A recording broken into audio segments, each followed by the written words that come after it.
Hi hello welcome to NN media. జరిగినటువంటి విషాదంలో Insta నిండా టాటా గ్రూప్ను పొగుడుతూ తెగ పోస్టులు రాస్తున్నారు. ఫేస్బుక్లో కూడా రాసే వాళ్ళు ఉన్నారు. కానీ ఇప్పుడు ఫేక్ న్యూస్ ట్రెండ్ అంతా ఇన్స్టాగ్రామ్లోకి చేరిపోయింది కాబట్టి అక్కడైతే చర్చలకు పెద్దగా ఆస్కారం కూడా ఉండదు. ఏది చెప్తే అదే నమ్మాలి కాబట్టి ఇన్స్టాగ్రామ్లో వాలిపోయారు.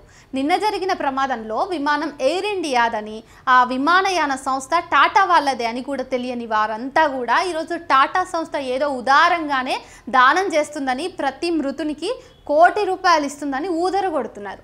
టాటా ఔదార్యాన్ని మరో సమయంలో పొగడొచ్చు, కానీ ఇక్కడ అవసరం లేదు. ఎందుకంటే మాంట్రియల్ కన్వెన్షన్ ట్రీటీ ప్రకారం ఎయిర్ ఇండియా తన విమానాల ద్వారా జరిగిన మరణాలు ఒక్కొక్క మరణానికి కూడా 1.5 కోట్లు ఇవ్వాల్సిందే. అందులో ఏ మార్పు ఉండదు. ఈ లెక్కన సుమారు 350 కోట్ల దాకా అధికారికంగా మృతులకు చెల్లించాలి.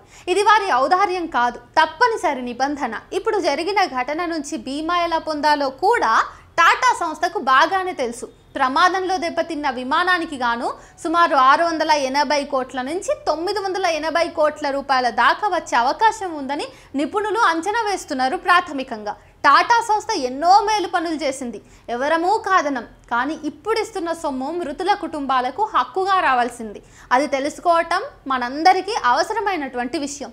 అంతే తప్ప ఇప్పుడేదో టాటా కంపెనీ బయటకు వచ్చి మృతులందరికీ ₹1,00,00,000 ఇస్తున్నారు, ఆ ఆసుపత్రిని బాగు చేయిస్తున్నారు, ఆ మెడికల్ కాలేజ్ని మళ్ళీ బిల్డ్ చేస్తారు, ఇదంతా టాటా కంపెనీ యొక్క సేవాగుణం, ఔదార్యం అని చెప్పేసి మనం అనుకుంటే అది పొరపాటే. ఎందుకంటే ఏదైతే విమానం ఈరోజు క్రాష్కి గురైందో ఆ విమానము టాటా సంస్థదే.